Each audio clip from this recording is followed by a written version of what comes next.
Guys, it's playoff time in the NBA, NHL. Baseball's in full swing, and FanDuel is your place to bet on every single game. Right now, new customers get $150 in bonus bets guaranteed. That's $150 win or lose. Bet on everything from slap shots to home runs to slam dunks, all in the app that's safe, secure, and easy to use. What are you guys waiting for? You just have to visit FanDuel.com/UCSS to make your first bet an automatic win. FanDuel, America's #1 sportsbook. All right, guys. So yesterday, Kevin Stefanski spoke as the Browns gathered for OTAs for the first time in the offseason. He had plenty of things to say. Deshaun Watson spoke as well. Do we have some of the quotes posted on tweets from Deshaun Watson? Because Deshaun Watson's comments were a little confusing. I thought, before we get to quotes, can I just give, so I'm not a medical professional. None of us are, obviously. Yes. And I listened to the Aaron Rodgers isn't either, but he talks as if he's a medical I listened to the press conference and came away thinking one thing. Then I saw a couple of tweets that I was like, I didn't necessarily hear it that way. Right. So, and I think that's a tweet confused. we're going to refer to. So let me give you my thoughts first. Then we'll ahead. get to the tweets and see if we come to the conclusion. Yeah. Deshaun said, quote, he's throwing full speed. Yeah. There's no hinges in his release. Yeah. His motion's exactly the same. He's throwing between 40 and 60 balls a day, whatever his doctor's prescribing. Right. That all sounded good. Mm-hmm. Velocity. Someone asked, can you let it rip? He said, yeah, I feel good letting it rip. Yeah. I heard that, and I was like, that sounds like steady progress on a linear path towards Deshaun being ready for week 1 of the NFL season. Actually sounded better than I even thought. Me too. At this point. So I had a very positive outcome when I listened to Deshaun, and I said, good. This is steady, gradual progress towards being ready, whether it's OTA's training camp. He looks like he's on a linear progression up, and I felt very good about that. In addition to what he said at Lefties, where he said he expected to be be week ready. 1. Exactly. So it was all lining up. It all came together. Right. And then I saw a couple of tweets, and the Tom Withers one I think is the one you're referring to, where he said he left more confused than ever. So I went back and I listened to it again to see if, okay, did I hear something wrong?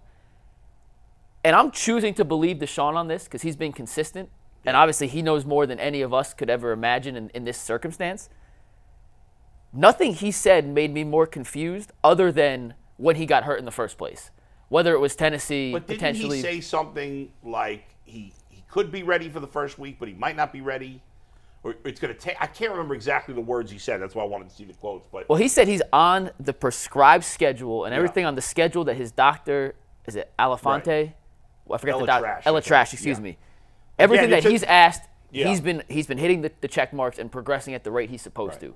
So based on that, I listened twice. I didn't get the confusion other than when did the injury actually occur. So I took it as a major positive. Really matter, it makes no difference. No, I mean, he's had something was made of that yesterday, and you want to, like, for his own edification. I'm sure he wants to know when it happened and was there some sort of misdiagnosis along the way.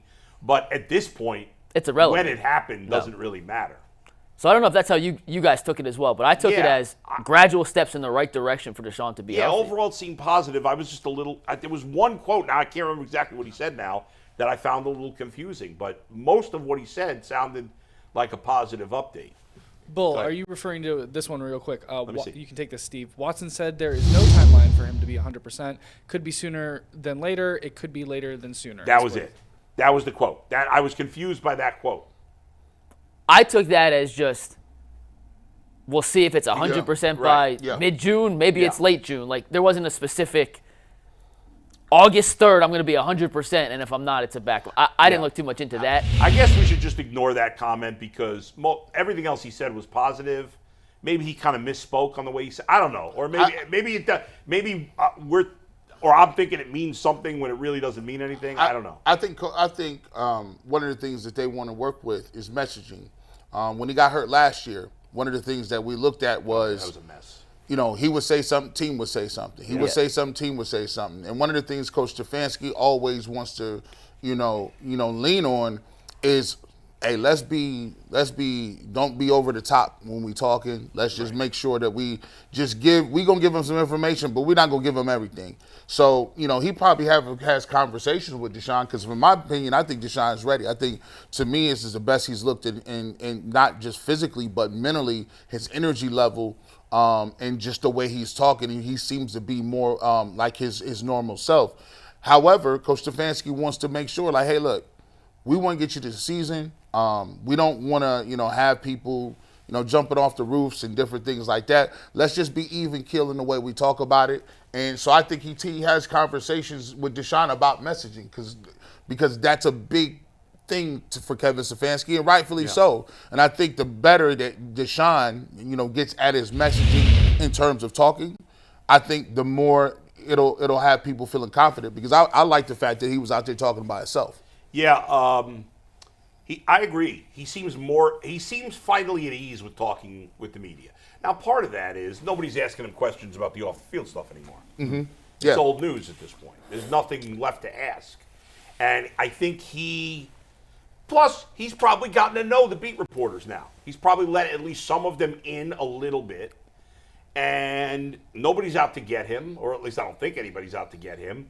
And he seems more at ease. Now, maybe internally he's not. I don't know, but I agree with your assessment. I think he's more comfortable speaking to the media because he was always a good talker, in the pre-off-the-field stuff days with Houston. And so, now that he's been here a couple of years, he's getting more comfortable with the media members here. He's getting more comfortable with being in Cleveland. And now, honestly, guys, he needs to take ownership of this team. Yeah. It's his team. Mm-hmm. If the Browns are going to get to where we want them to get, it's got to be his team. It can't be Myles Garrett's team. It can't be Nick Chubb's team. Yeah. It's got to be Deshaun Watson's team. He's got to be the man. And he alluded to that in different parts of his press conference yesterday. He once again said there's no excuses. I fully expect to be back and at 100% back to who I was prior to all the injuries, off-field stuff. Someone asked, is there mental hurdles to get over? He said, no, I'm good. I mean, he's setting himself up in the right way to have a very successful and fruitful 2024 season. He's saying all the right things, which is not 100% translatable. You could say the right things and then not actually do them and not play up the standard, but you'd much rather hear him go into the season with the right mindset. He's feeling confident. He sounds confident. He knows, I do think to your point, he knows exactly what he needs to be for this team to reach their ultimate level and their ultimate destinations. There's no more question marks. It is, Deshaun, if we're going to reach the Super Bowl, if we're going to reach these heights that we believe this roster is capable of doing, you got to be the guy that we thought you were.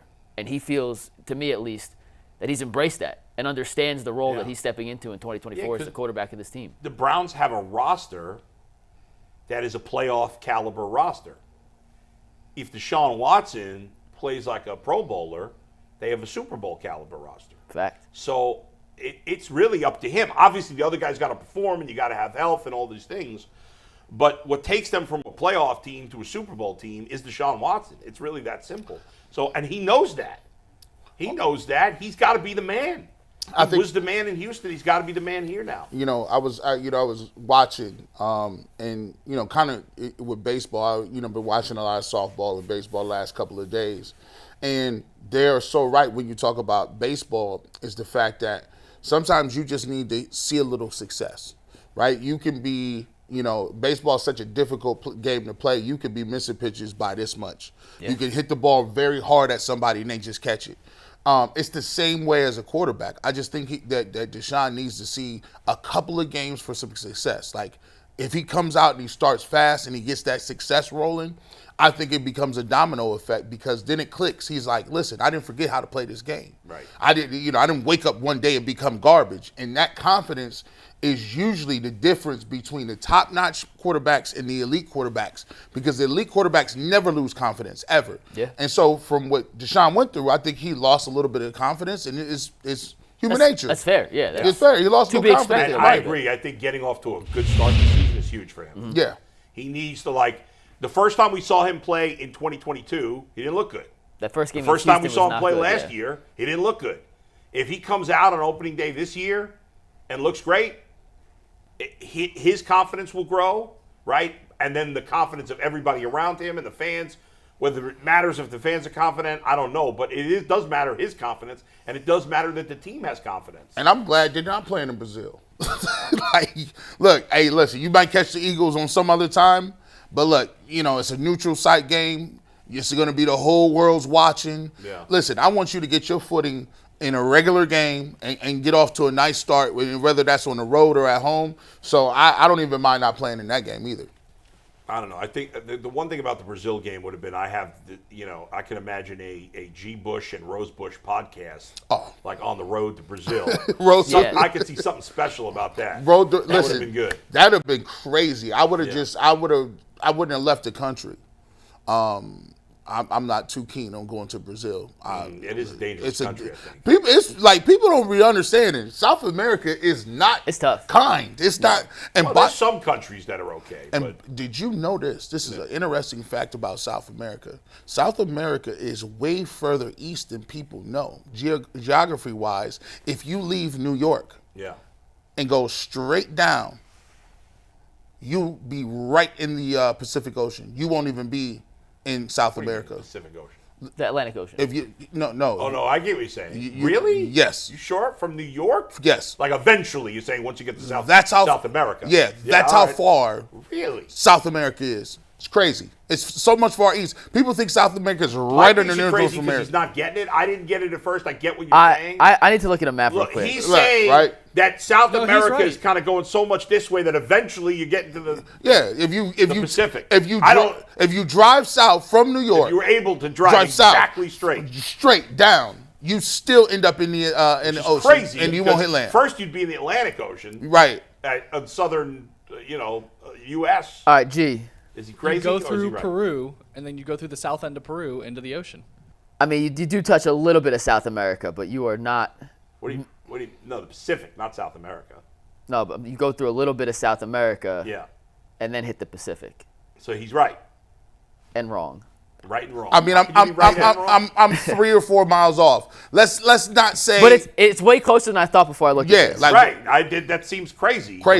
All right, well, we'll leave it there with Deshaun. I will say that I like that he was in OTAs, and I like that he spoke on the first day.